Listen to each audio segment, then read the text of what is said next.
Oke, kembali lagi ke channel saya. Jangan lupa subscribe, like, dan share karena itu gratis. Baik, saat ini kita akan membuat video tentang pembelajaran kita mengenai konjungsi temporal ya. Konjungsi temporal, pengertian konjungsi temporal adalah konjungsi atau biasa disebut dengan kata sambung, yaitu merupakan kata untuk menghubungkan kata-kata, ungkapan-ungkapan atau kalimat-kalimat dan sebagainya, tidak juga untuk tujuan atau maksud lain. Konjungsi tersebut tidak dihubungkan dengan objek. Konjungsi juga dia tidak menerangkan kata. Konjungsi hanya menghubungkan kata-kata atau kalimat-kalimat dan yang lainnya. Baik, pengertian konjungsi temporal. Jadi tadi itu pengertian konjungsi secara umum, sekarang konjungsi temporal.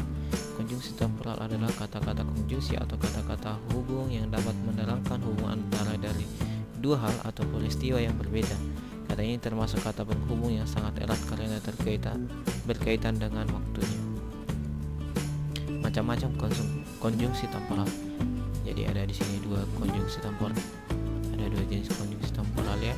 Ada konjungsi temporal sederajat, konjungsi temporal yang tidak sederajat. Konjungsi temporal sederajat adalah kata hubung waktu sederajat, sejenis atau kata sambung yang memiliki sifat yang sama atau derajat. Kata hubung ini biasanya juga dapat digunakan pada kalimat majemuk yang bersifat setara. Konjungsi ini tidak boleh ditempatkan pada bagian awal maupun akhir kalimatnya, namun harus berada pada tengah-tengah kalimat. Ingat, posisinya pasti harus di tengah. Contohnya, sebelumnya, selanjutnya, setelahnya, lalu, kemudian, dan sesuai ini adalah contoh-contoh kata penghubung temporal yang setara ya. Baik, kita lanjutkan contoh kalimatnya. Habib sedang mencuri piring. Sebelumnya ia telah menyapa halaman. Yang artinya menghubungkan dua kata kerja yang setara ya, kata kerja yang setara. Jadi sebelumnya diterangkan. Doni pergi bermain. Sebelumnya ia telah mengerjakan tugas sekolahnya. Ram akan bekerja di bidang komputer. Sebelumnya ia mengikuti kursus komputer. Ada lagi beberapa contohnya. Selanjutnya kita akan belajar tentang konjungsi temporal tidak setara atau sederajat. Konjungsi temporal tidak sederajat adalah kata sambung yang menghubungkan beberapa kalimat yang bertingkat atau tidak sederajat. Kata penghubung ini dapat juga berguna untuk jenis kalimat majemuk. Konjungsi tersebut bisa terletak di awal kalimat, tengah kalimat, ataupun di akhir kalimat ya. Berbeda dengan yang tadi. Baik, kita perlihatkan contohnya. Sambil, bila, demi, sementara, sebelum, sejak, apabila, waktu, tak kala, ketika, semenjak, sebagainya, manakala. Ini contoh-contoh kata sambung yang tidak setara ya. Baik, contoh kalimat konjungsi tidak setara atau konjungsi temporal yang tidak setara. Rika bekerja keras sejak ayahnya berhenti bekerja.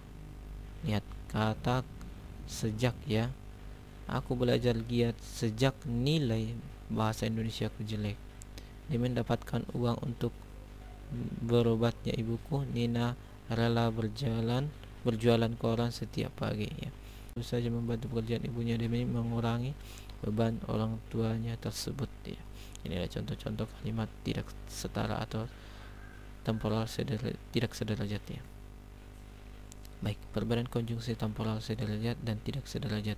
Dalam istilah lain, kedua konjungsi ini disebut juga konjungsi temporal bertingkat. Berdasarkan penjelasan di atas serta ciri-ciri dan contoh kalimatnya, maka dapat disimpulkan beberapa perbedaan antara kedua konjungsi ini. Kita lihat tabelnya.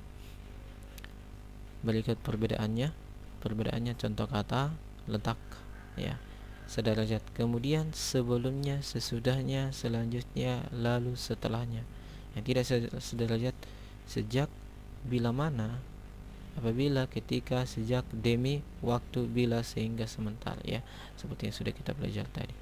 Jadi letaknya berada pada tengah kalimat. Jadi kalau sederajat ini sudah pasti dia tetap berada di pertengahan kalimat. Letaknya bisa berubah. Kalau tidak sederajat, letaknya bisa berubah, bisa di depan, tengah, dan juga di belakang. baik itu pembahasan kita tentang konjungsi temporal. Kita bisa menerapkannya dalam pembacaan berita atau kalimat-kalimat yang akan kita gunakan dalam kehidupan kita sehari-hari. Terima kasih.